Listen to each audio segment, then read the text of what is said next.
We are really excited today. The presentation is Innovating How You Lead, Unveiling Leadership 3.0.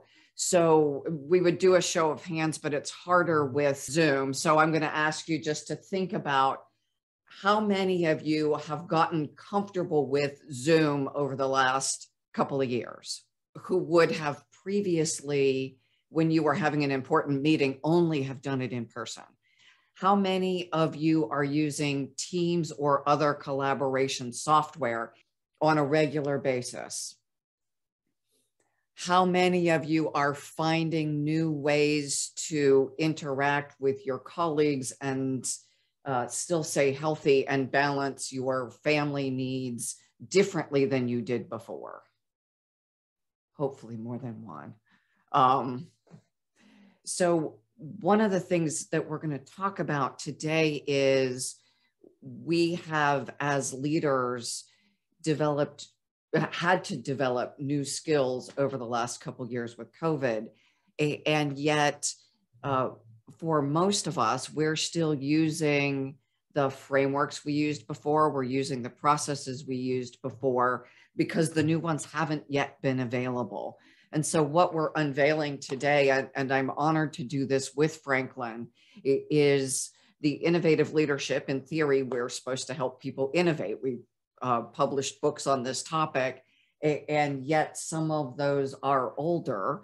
And so what we're going to talk about is both a framework for innovating leadership now, post-COVID, and a methodology for building yourselves as leaders. Now, certainly we don't know everything and know all, but we haven't seen anyone yet introduce the post-COVID leadership models.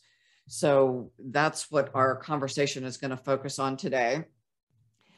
You saw the worksheet that Alencia and team sent out. Everyone should have gotten that in email.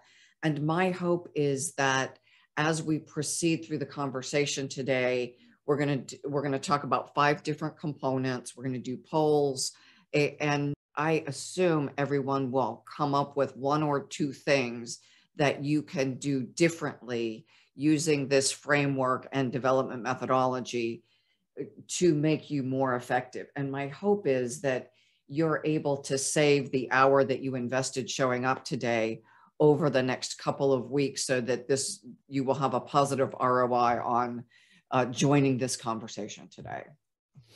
So I want to start with the idea that each of us as leaders have a unique DNA and authentic presence. I know we talk about authenticity, and then we also talk about having to fit within the organizations who pay us or with whom we volunteer.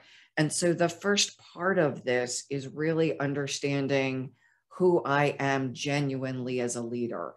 And so as we were building the new methodology, we talked about is the idea that often people come to leadership training and they want the checklist or the tools and techniques, and they don't equally invest in themselves as the person doing the leading.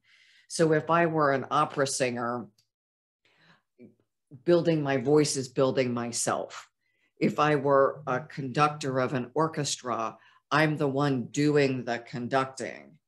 As a leader, I'm the one doing the leading. And so often programs separate the individual from the activities. And we really want to emphasize the importance of knowing ourselves, growing ourselves, and leading ourselves, because we are, in fact, the ones doing the leading. And so in the self-awareness bucket, we talk about types, so leader personality type. It's also gender and age and ethnicity. And as I come to this world, I'm probably, I hate this term, but middle-aged white woman.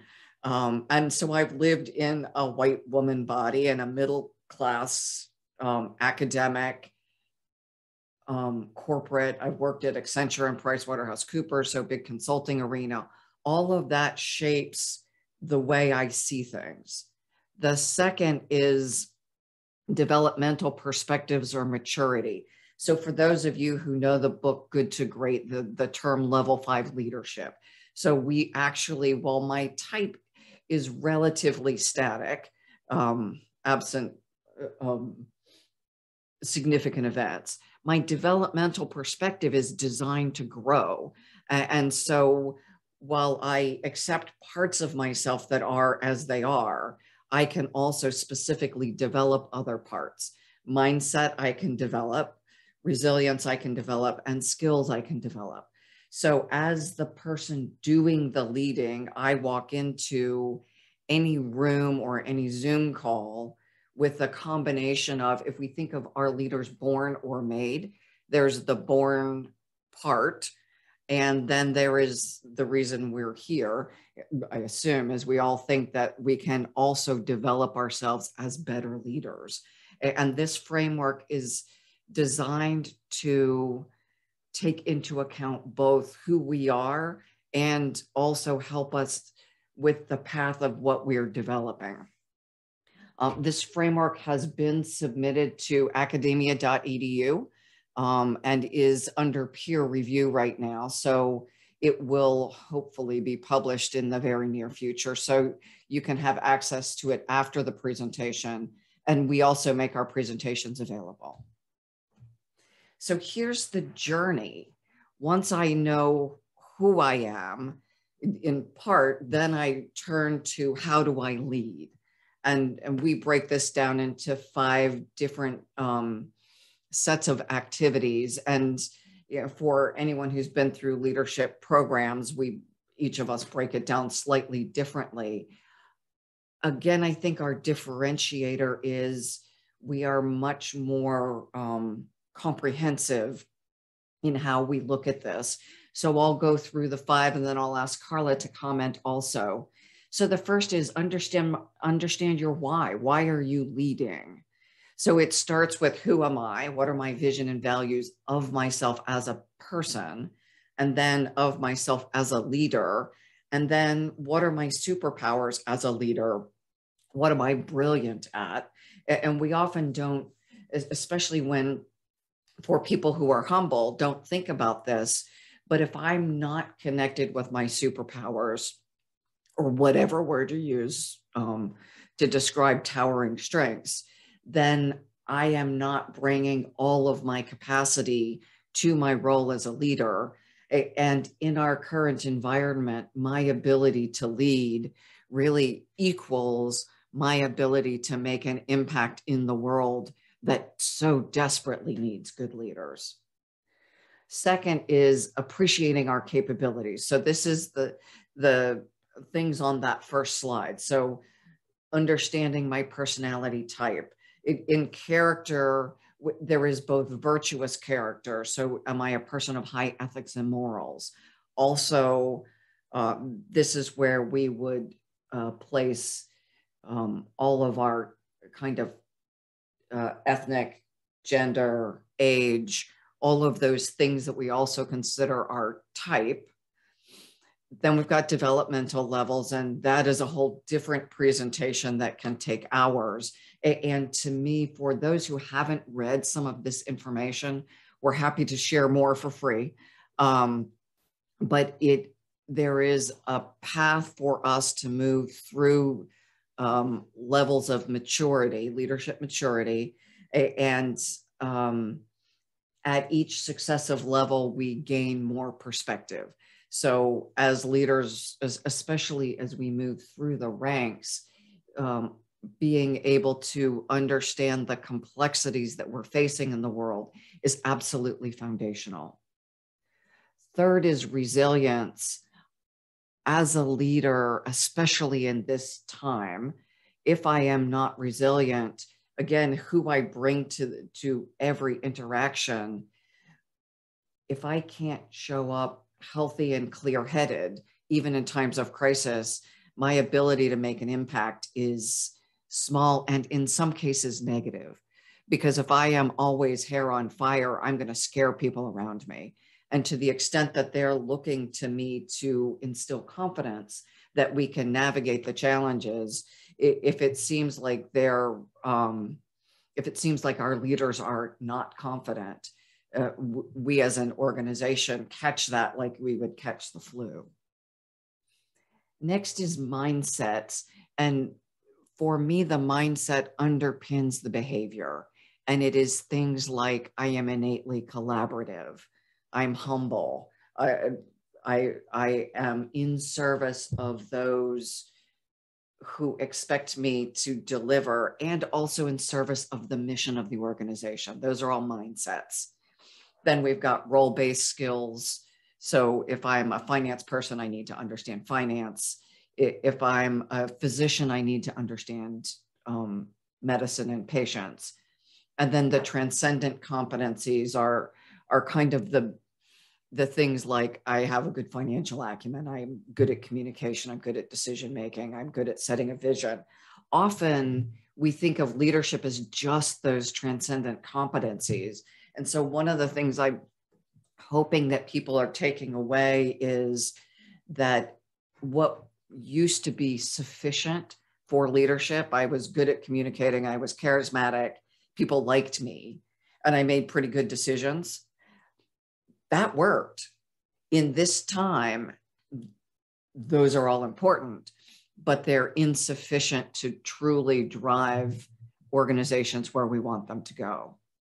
Next is understanding our organizational environment. So that is internal, purpose, culture, systems, processes, stakeholders, internal and external.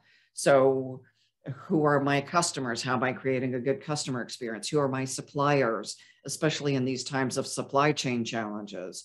And what do they require from me? It's no longer sufficient to beat up suppliers to get a cheap rate when I can't get enough goods and services. Next is understanding my industry and ecosystem.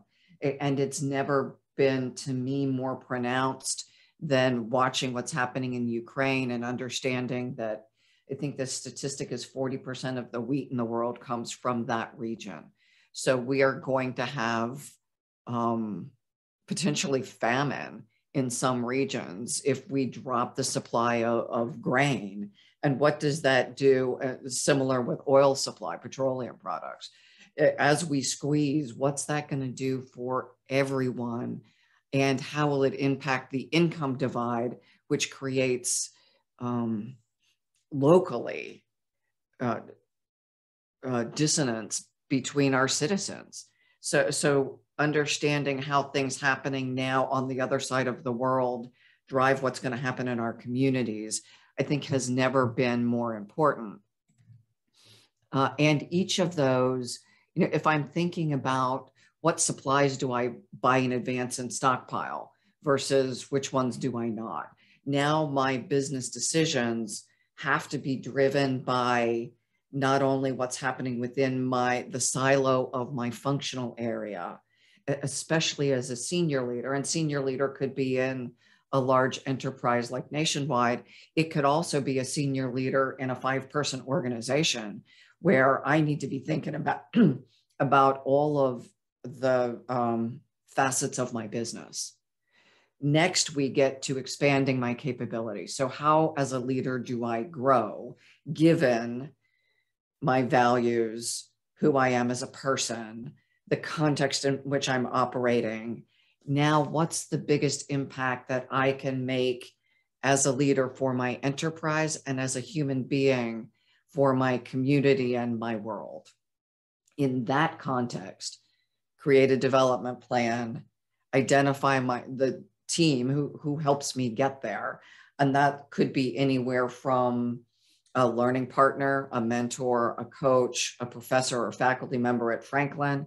It's also going to be my family, my spouse, my partner, my kids, because they're going to give up time with me while I'm off learning. And then there's the actual doing and growing. And then all of that is the precursor to actually leading. And we broke leading into 3 facets. Who am I being in any moment? So confident, humble, having leadership presence. How do I relate to the precious people with whom I work? And when I say precious, I in fact mean that I believe people show up trying to do their best, they are often struggling with the things that we struggle with as human beings: aging parents, kids not in school, worrying about, the senior in high school that doesn't get to go to the prom, or any number of things, and they're showing up trying to do their best. It is my job as a leader to inspire them, to engage them, and to help them be their best for themselves and for the organization.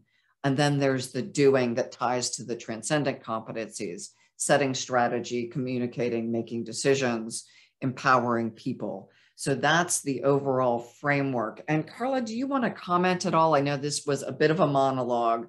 Now we're going to move into the polls and the greater interaction, but can we hear from you first? Sure, yeah. The one thing that I think has stood out for me, especially as we've been sort of bringing this model current, the base has always been the base, and it has held, right, over time. Mm-hmm. But I think the thing that comes to me is the self-awareness piece.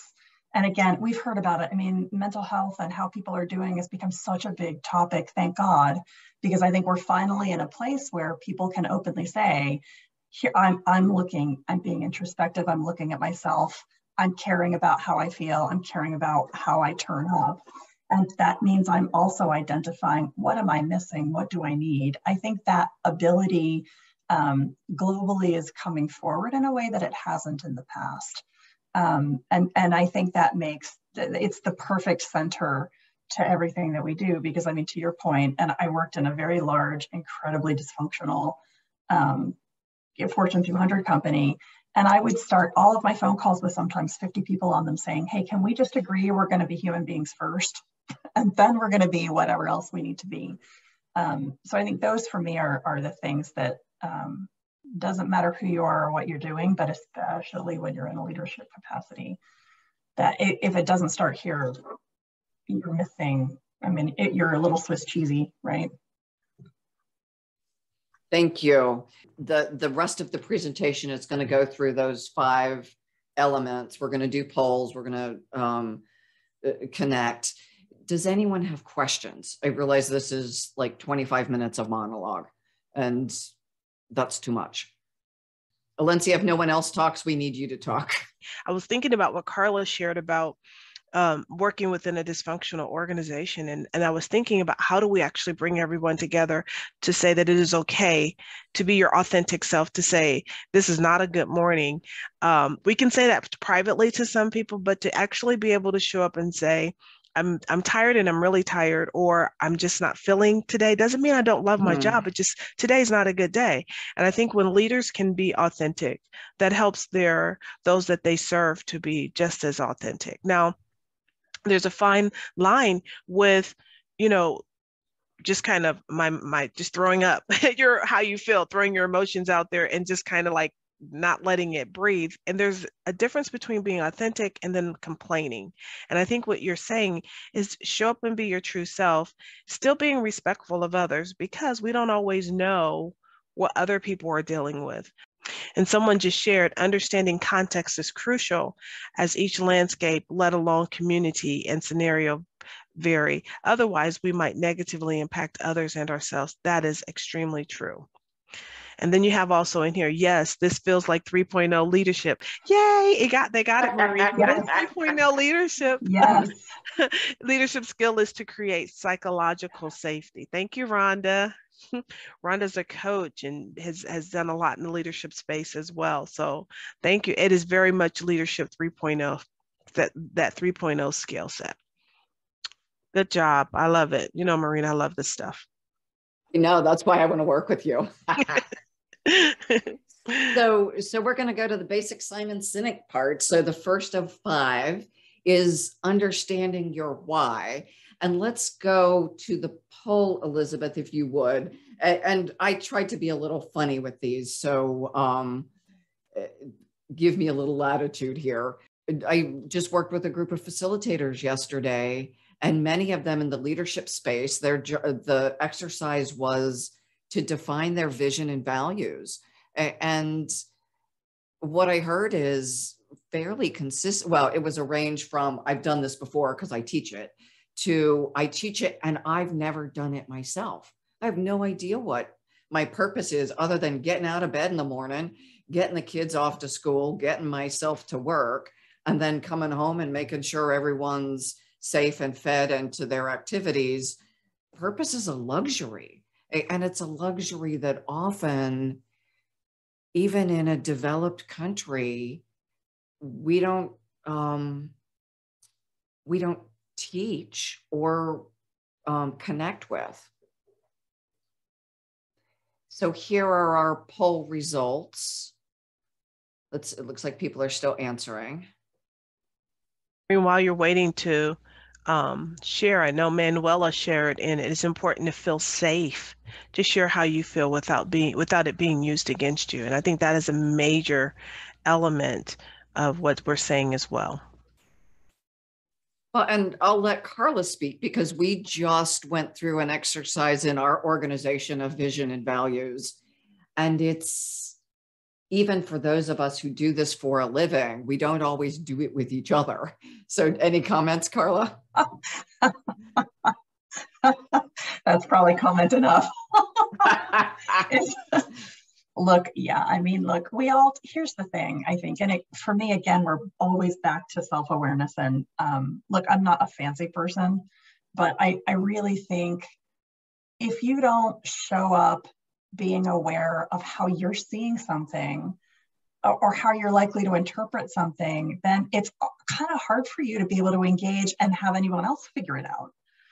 And interestingly, I'm relatively new to the business, but Maureen and I have a very long history together, and I was on the board for a number of years.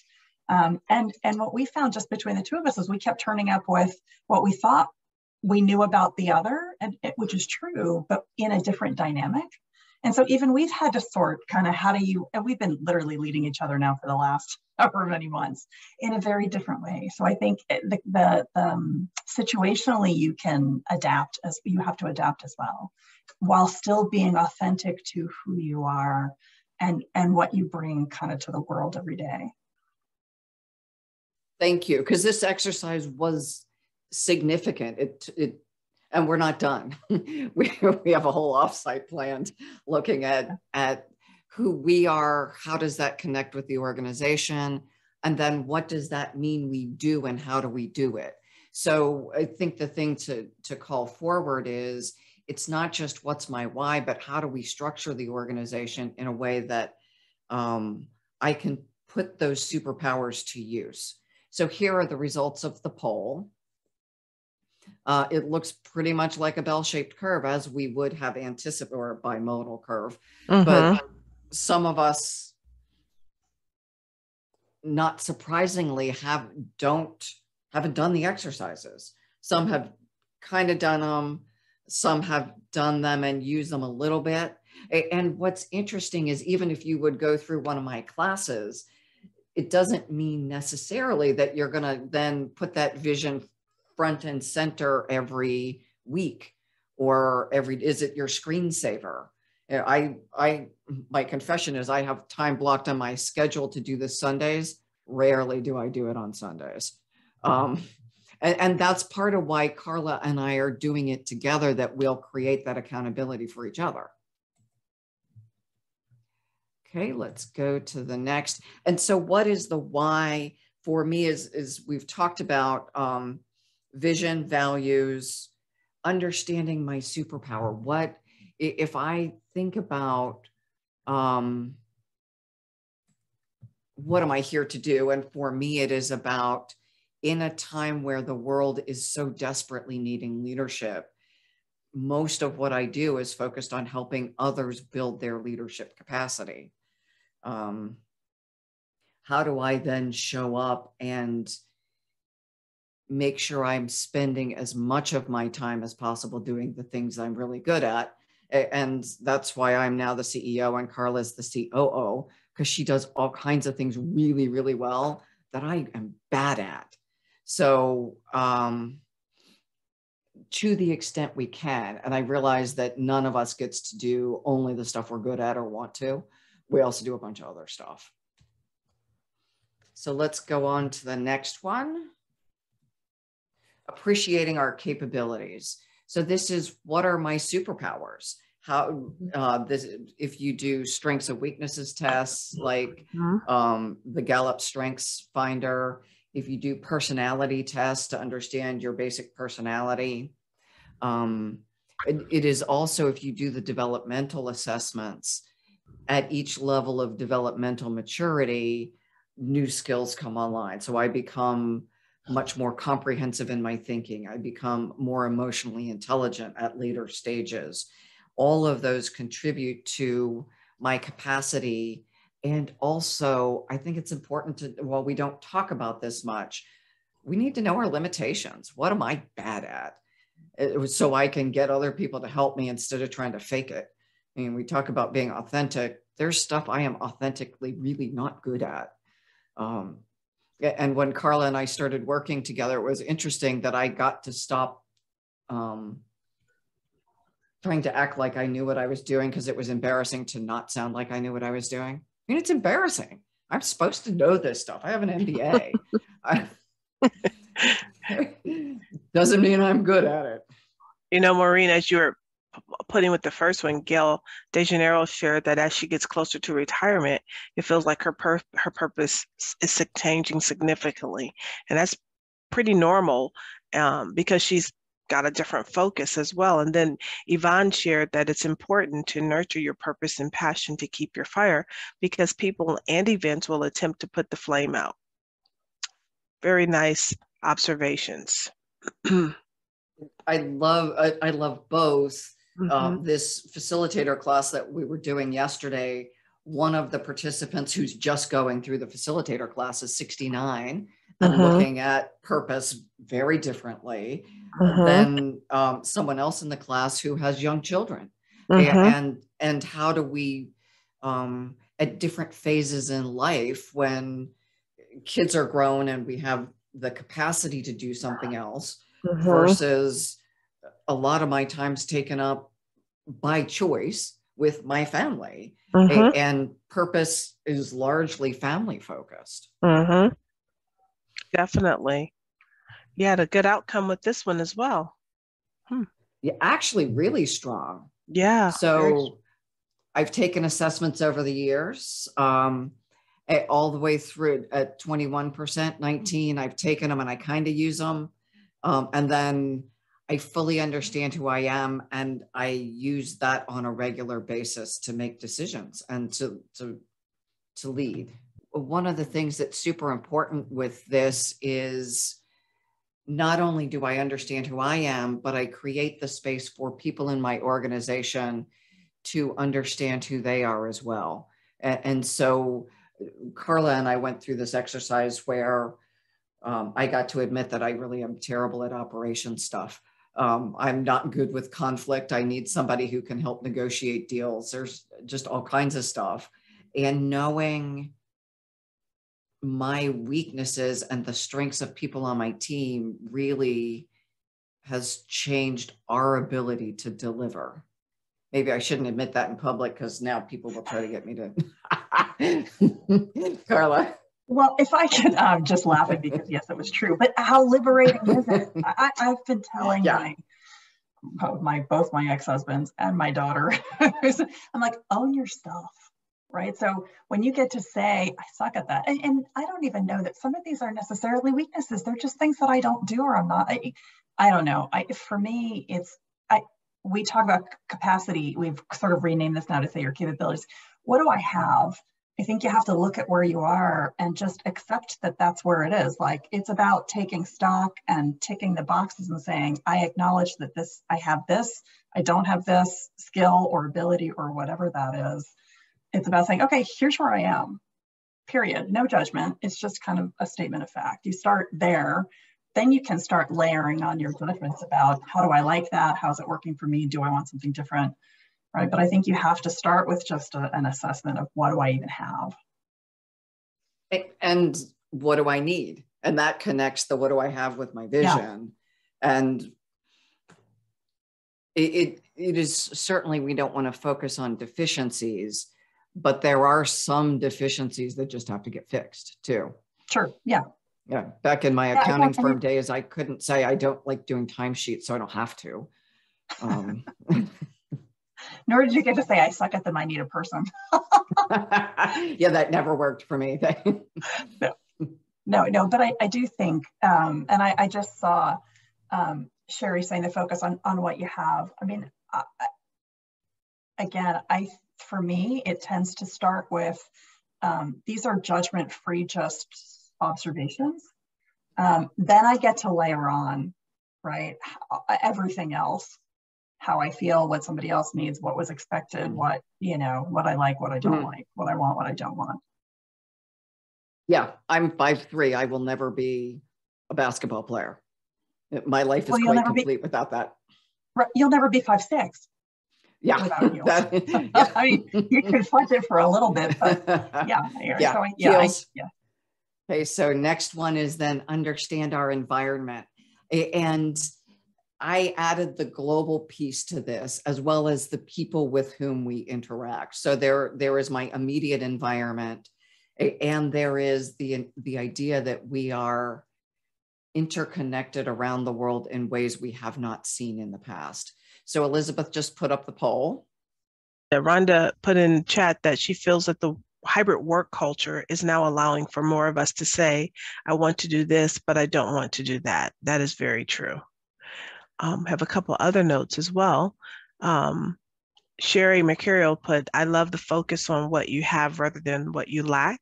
And Amy put, indeed, deficit perspective can be damaging. It's really nice sharing in the comments. I want to comment on the deficit perspective. We're seeing record levels of depression and anxiety right now. And for things we can't control, that we can focus on our strengths and create workplaces where people can do with support what they do absolutely best, can help shift that level of depression and anxiety, because I feel supported, the psychological safety and the respect and compassion for one another makes a huge difference. It does. A lot of times when we think about the SWOT, I used to teach to do a SWOT on yourself as well. But the weaknesses are not there for you to change. It's just for you to be aware that they're present. So you don't have to worry about, let me change this weakness. You can't convert your height. So there's some things that are just there, and you just have to acknowledge it and move forward, and don't let it become a barrier. I agree. And I wouldn't be doing a lot of what I'm doing if I hadn't developed developed things I was weak at. So I do the podcast, and I've now done hundreds of them over 5 years. When I was the first time I was in a radio studio, it probably took 45 minutes for me to record a 10-second promo. I was terrible. I mean, bad. And yet it was something I wanted to do that I had to work on. So I acknowledge some stuff I'll never need to do, and never it will matter. There is other stuff that for me to reach that vision, I've got to get good at stuff that I don't like. I'm not good at. But I'll say on the radio thing now, I so look forward to these things. And I used to just, when I would dial the phone or dial the computer, the whole time I was just focusing on, okay, I've got 5 more minutes. I just have to survive this thing. And now I focus on what can I bring out of this speaker that is so brilliant to share with our audience. Yes, you're right. Someone put down there about reframing. I reframe what's lacking to growth opportunities, and that allows me to move into problem solving mode and stay mentally positive. Works most of the time, not all of the time. Let me scroll up. That's true, Hillary. And, there are things we just have to do, Maureen. And I agree. Public speaking can be terrifying, but if as you do it more often, it becomes less terrifying. And so definitely being aware that I need this space before and I need this space after so that I can recollect. For many of us, knowing a little more about our environment is helpful. And I'll say the counter to that is, if I want to manage my anxiety, watching the news full time is not it. So there is a balance between laying in bed at night watching YouTube about what's happening in the Ukraine is not productive for my sleep cycle. Hey, Maureen, can you share? Oh, there it is. Sorry, I was going to ask. Oh, sorry. I didn't see the results yet. So again, bell-shaped curves, leaning slightly toward the actively engaged. And so go ahead. The last name is Cohagen says, I read an article recently that says something along the lines of, you may not have the skill, but just need to ensure someone on your team does. So build up your team's bench appropriately. We talk about bench strength all the time. That's very cool. And Kelly put, what do you think is the biggest impact? She asked this question, what do you think is the biggest impact of change to virtual environment? What's going to be tough, I think, I love that in the virtual, when working virtually, people have more autonomy to manage their lives, whether it's kids at home or parents or run into the gym, right? I think that gives all of us the ability to be more balanced. The flip side of that with the virtual work setting is we don't have the same level of connection and support of our colleagues. And when things continue to change, to the extent that I can pop in person and connect with someone, that level of support is going to challenge us. And that moves to this next category of expanding my capabilities. In a virtual environment, how do I create the support I need? It is my hypothesis that we will learn to do virtual just like we learn to do offices. And some people will always want more in person. Some people will want no in person. And so depending on our wiring, we will make our peace with that. Nice comment on that's the beauty of having a diversified team where you can complement each other and produce high quality work. And I agree with that. Okay, so how actively are you engaged in building your leadership capability? Let's just leave this on for one more second. And again, so we talked about what's my vision. We talked about my strengths and weaknesses. Now, how do I go about developing? Is it attending a class at Franklin? Is it taking something online? Is it doing a stretch assignment? Is it joining a board? That's one of the conversations coming up in the pull program. There are lots of ways to build these skills. That I could go to Toastmasters. For me, I was not a public speaker, and I took improv classes. There are lots of ways to do this that span in cost and time and personal investment. I want to be clear that showing up is really important. And for some people, you're already working 60 to 80 hours a week. You're going home and taking care of family commitments. There are just times in our lives where listening to a podcast or showing up to a lunch meeting is a stretch in and of itself. And so I don't want to have anyone walk away feeling like what they're doing isn't good enough. It's you decide if it's good enough or not and how it connects with your goals. And then the last one is doing the job of leading. And so we talk about, who am I being? So emotionally intelligent, inspiring other people, demonstrating empathy. This is the being kind, relating to people in the way they want to be related to. And then we have the picture of the conductor. And the reason I picked this one, while I don't love the picture, is we see the stakeholders in the audience. Often we see the conductor with their back to the audience. And I think it's easy as a leader to think it's my job to lead my team and do the things I'm measured against. And I don't always think about who is the bigger community impacted by my leading.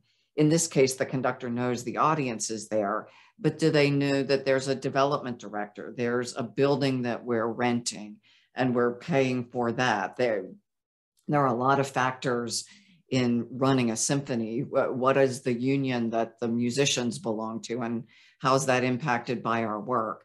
So as a leader, how am I considering that broader ecosystem?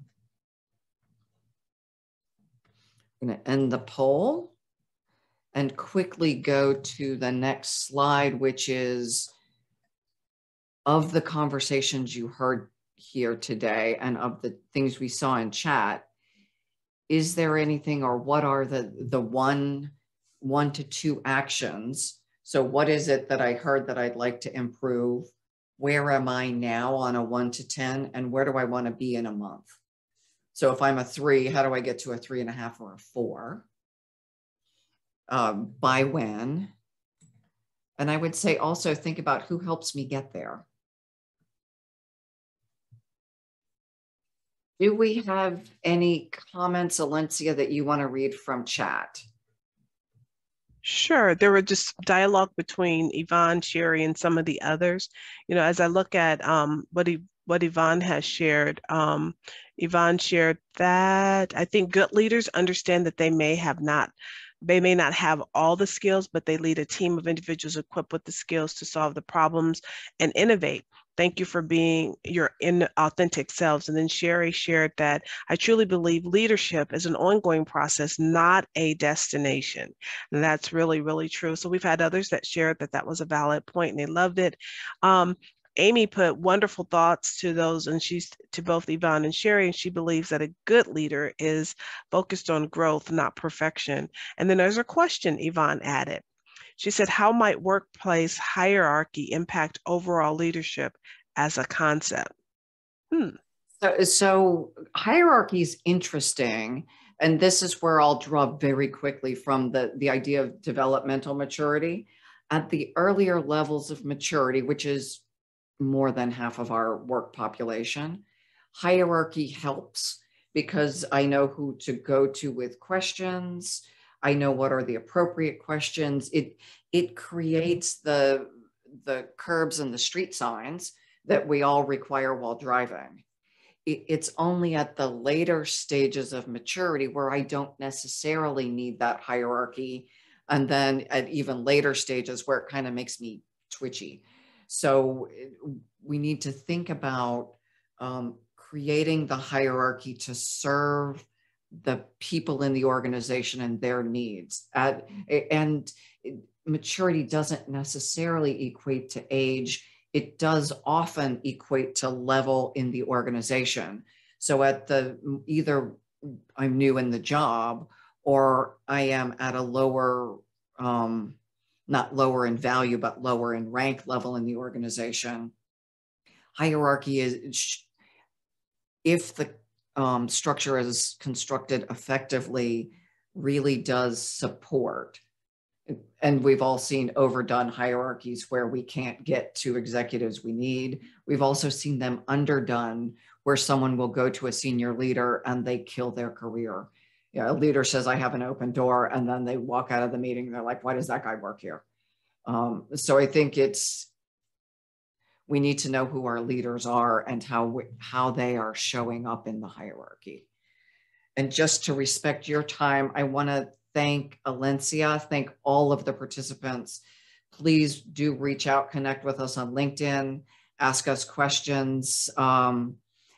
Okay, so here is a question on sharing more information about leadership maturity. So I'll say, we've got a website, we've got books, but if you go to the Voice America podcast and you look up, there are 2 specific podcasts. So if you look by guest, Beena Sharma and Mike Morofox, they both talk about leadership maturity. Or if you go to the blog, and I think if you search under leadership maturity, you can also get to that information.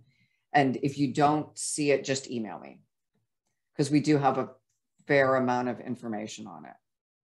And your books, do you promote your books through Amazon or do you through a different publisher? Just go to Amazon. Right. I've seen her books in Amazon. If you just put Innovative Leadership or put in her name, all of them should pop up. And cool. Sometimes they go on sale. I just bought one of our books for $5. And if you have trouble accessing the books, if you're in Columbus, I do have some extras so I can also get them to people. Thank you for coming, and thank you for leading, whether it's in a formal or informal role, because we need the best selves of everyone here to recover from the situations we've faced over the last few years.